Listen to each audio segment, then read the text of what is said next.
Bismillahirrahmanirrahim. Assalamualaikum warahmatullahi wabarakatuh. Waalaikumsalam warahmatullahi wabarakatuh. Ya, perkenalkan ibu-ibu sekalian, nama saya Wahyu Sri Utami. Saya adalah mahasiswa Universitas Muhammadiyah Purwokerto. Saya merupakan mahasiswa profesi perawat yang saat ini sedang praktek komunitas, ya Bu. Nah, pada kesempatan kali ini saya akan memberikan sedikit informasi terkait gizi. Nah, yang pertama ya Bu, sebelumnya ibu-ibu di sini pasti sudah memiliki putra enggak? Putri nggih? Punten ya Bu, keceletak. Ya, pertama ya Bu, makanan yang sehat untuk anak, sebelumnya Ibu tahu apa itu? 4 sehat 5 sempurna. Ya, 4 sehat 5 sempurna ya. Ada apa aja? Telur, sayur, tempe, daging. ya ada dagingnya, ada sayurnya, ada kalorinya juga ya. Nah, kemudian, ini makanan gizi merupakan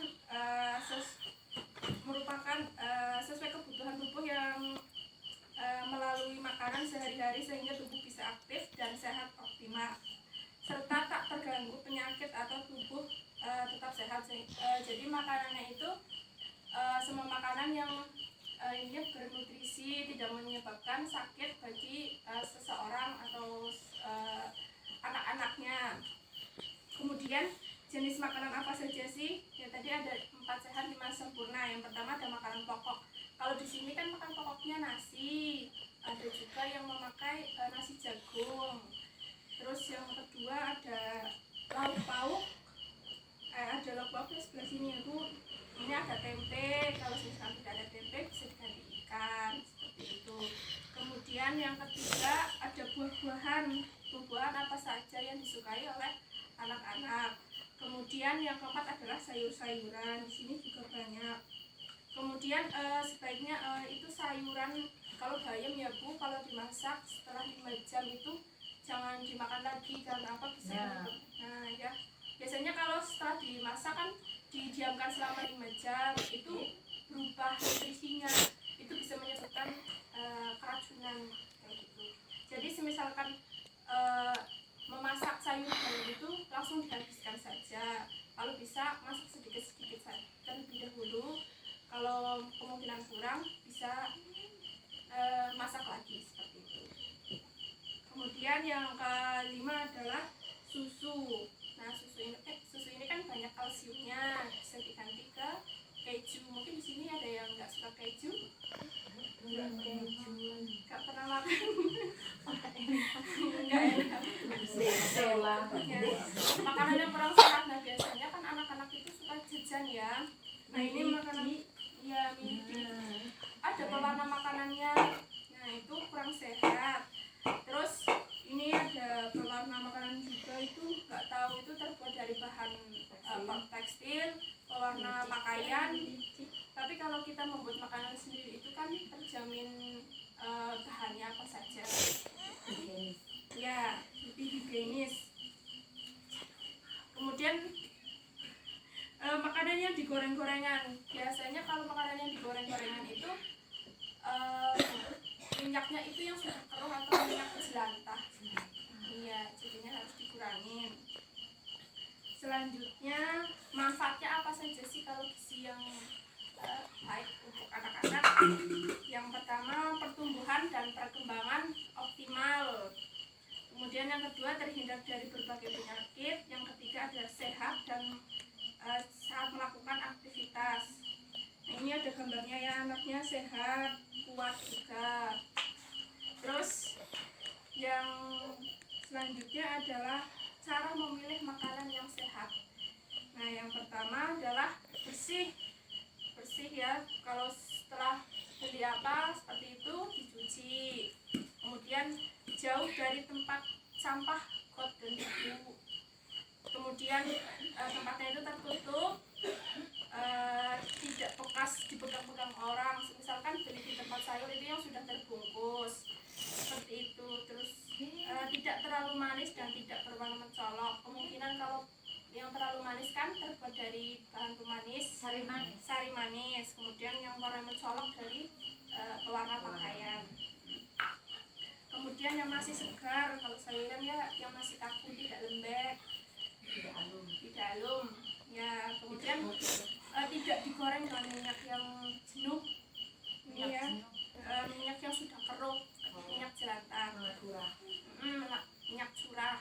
Kemudian tidak mengandung zat pengawet dan zat penyedap, kemudian zat pewarna buatan, bau tidak apek atau tengik, tidak dibungkus dengan kertas bekas atau koran.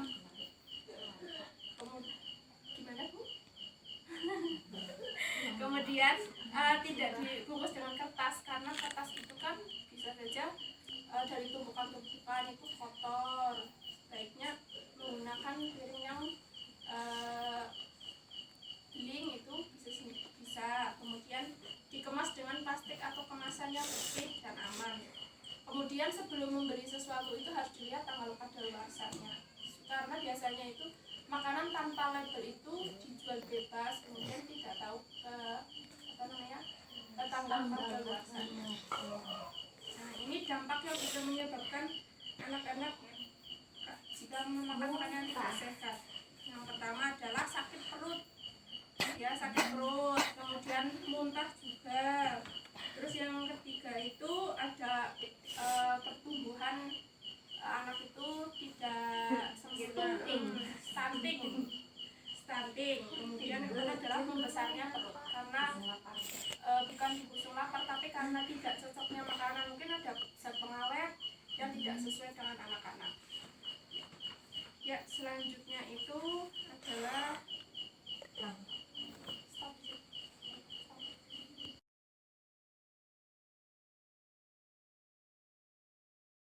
sekalian, yang selanjutnya adalah materi tentang cuci tangan dan corona. Nah, yang pertama itu cara cuci tangan. Sebenarnya cuci tangan itu menurut Persatuan Organisasi Kesehatan Dunia itu ada 6, tapi di sini ada 7, ada tambahannya ya.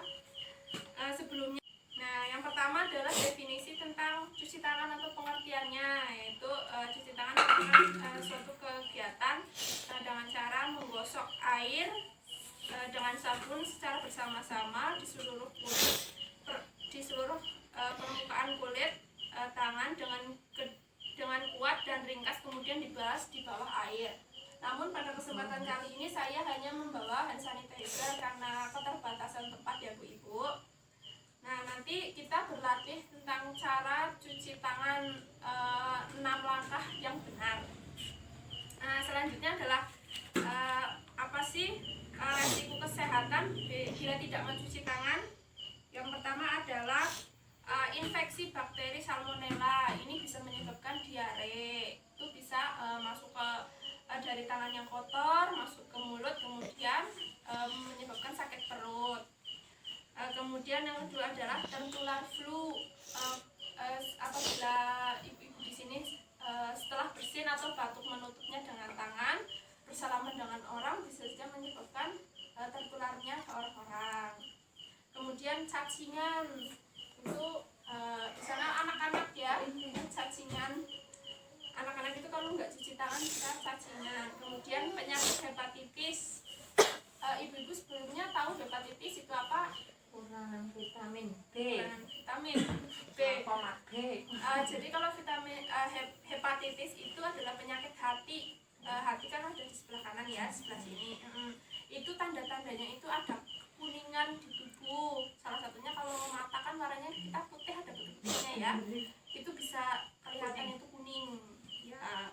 Kemudian warna urinnya jadi gelap. Kalau biasanya kan kita bening kekuningan, yang normalnya kalau itu gelap. Kemudian bisa menyebabkan radang pernapasan atau sesak napas. Nah, ini adalah contohnya ya, gambarnya ya, ada diare, kemudian mual muntah, bersin, flu, cacingan, kemudian ada hepatitis, warnanya beda ya, putih dan kuning, kemudian kelelahan. Yang selanjutnya adalah ini contohnya diare juga, bisa menyebabkan tertularnya orang karena ada flu itu. Yang selanjutnya adalah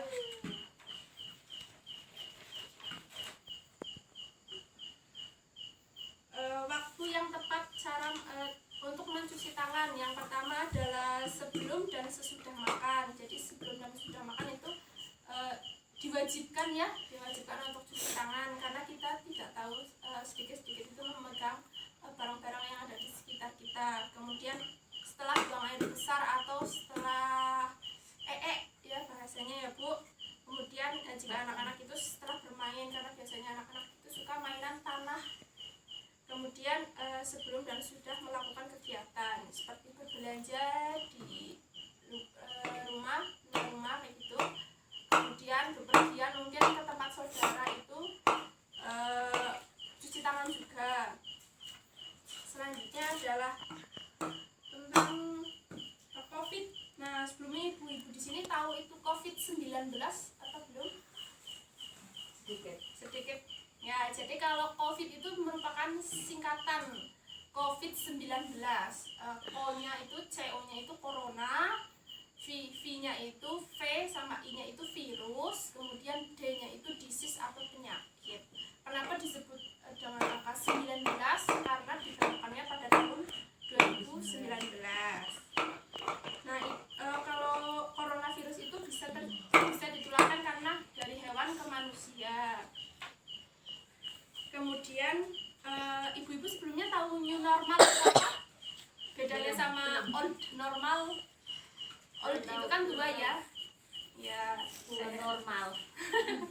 Sebelumnya kan kalau sebelum ada virus ini kan kita bepergian tidak memakai masker, itu biasa aja. Kemudian berdekatan dengan orang biasa saja. Namun sekarang berbeda. Jadi new normal itu merupakan suatu adaptasi normal yang baru, karena kemarin kan kita sempat namanya di karantina ya. Nah, itu kan sosial sama ekonomi kita menjadi turun, berubah. Nah, sekarang kita kembali lagi untuk memperbaiki sosial dan ekonomi kita dengan cara itu caranya ini ada cara untuk new normal itu. Pertama adalah cuci tangan, membiasakan mencuci tangan. Biasanya mungkin masuk rumah biasa saja, sekarang kita lebih bersih untuk cuci tangan. Kemudian yang kedua ada pakai masker. Kemana-mana kita memakai masker untuk menjaga tidak ada virus yang masuk ke tubuh. Kemudian jaga jarak, yang dulu kita pengajian bisa berdekatan dengan teman-teman, kita harus sekarang jaga jarak minimal itu 1 meter, kalau bisa itu sampai 2 meter. Tapi kalau 2 meter kan terlalu luas, yang biasanya luas membutuhkan tempat yang luas, kurang memungkinkan. Kemudian yang keempat, bersedia dicek suhu saat di tempat umum, jadi untuk melihat apakah kita sedang demam atau tidak. Kemudian yang kelima adalah isolasi mandiri. Tujuannya isolasi mandiri itu jika kita bertemu dengan seseorang yang kita tidak kenal, ternyata orang tersebut adalah ODP atau PDP, ya, orang dengan pengawasan atau dengan yang memiliki positif terkait virus corona. Nah, saya ingin memberikan demonstrasi ya Bu Ibu untuk bagaimana cara cuci tangannya. Ibu-ibu bisa mengikuti saya. Ini saya ada hand sanitizer Dicuci. ya, nanti diikuti ya.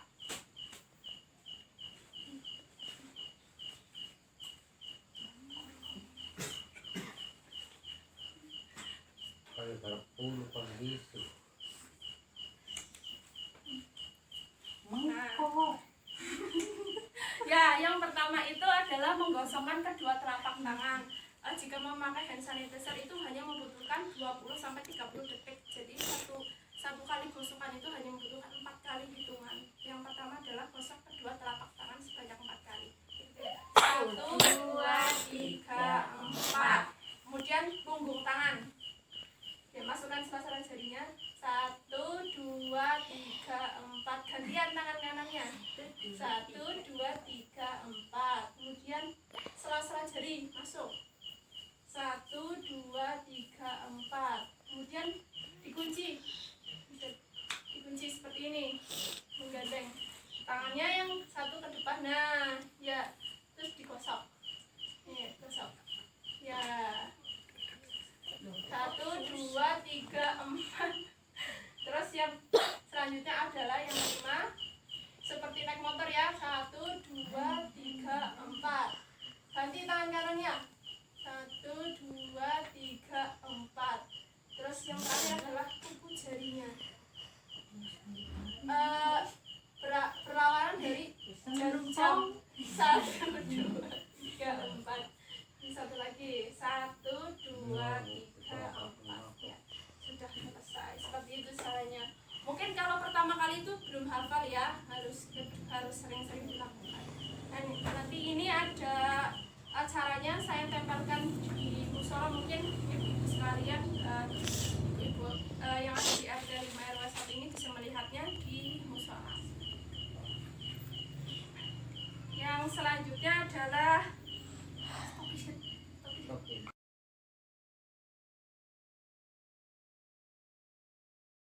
ibu-ibu sekalian, ini materi yang selanjutnya adalah tentang sampah. Nah, ini merupakan salah satu penampakan di lingkungan kita sendiri. Ini adalah di sebelah timur, sebelah sana ya, itu ada sampah, itu berserakan di bahasanya apa ya, laren ya Bu, yang menuju ke sungai. Kemudian kemudian ada di sebelah dekat yang sebelah sana dekat jalan raya. Kemudian ada di sebelah sini yang jalan menuju ke sungai itu ada juga ya, di dekat sana ya Bu. Kemudian pengertian sampah.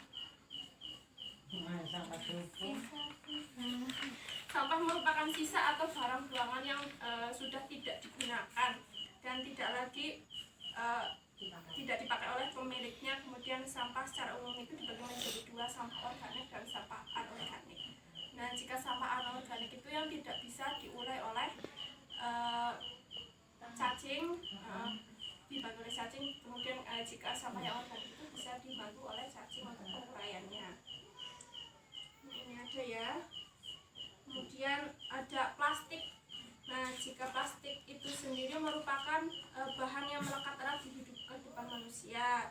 Kita pergi ke berbelanja, pulangnya membawa plastik. Kemudian seperti membungkus makanan juga biasanya menggunakan plastik, ya, Bu. Nah, sebenarnya plastik yang dibakar itu tidak hilang, tapi hanya berubah. Yang awalnya sebesar karung itu bisa mengecil jadi hanya sekepal tangan kita saja. Tapi itu tidak hilang, hanya bentuknya saja yang mengecil. Nah, salah satunya itu yang supaya sampah itu bisa bermanfaat itu adalah cara yang pertama adalah yang saya ingin demonstrasikan adalah eco-brick. Eco-brick itu sendiri merupakan suatu plastik yang sudah tidak digunakan namun dimanfaatkan kembali, seperti bisa dipakai untuk membuat kursi, membuat tempat duduk, membuat meja maksud saya. Kemudian bisa juga membuat bangunan, namun jika bangunan itu membutuhkan bahan yang banyak seperti botol-botol dan plastik bekas. Nah, salah satunya saya ingin mencontohkan satu, yaitu cara membuat kursi yang sederhana. Saya sudah membuatnya, ini ada sejumlah 6 plastik. Nah, caranya itu adalah plastik, semua ini berisi plastik ini ya.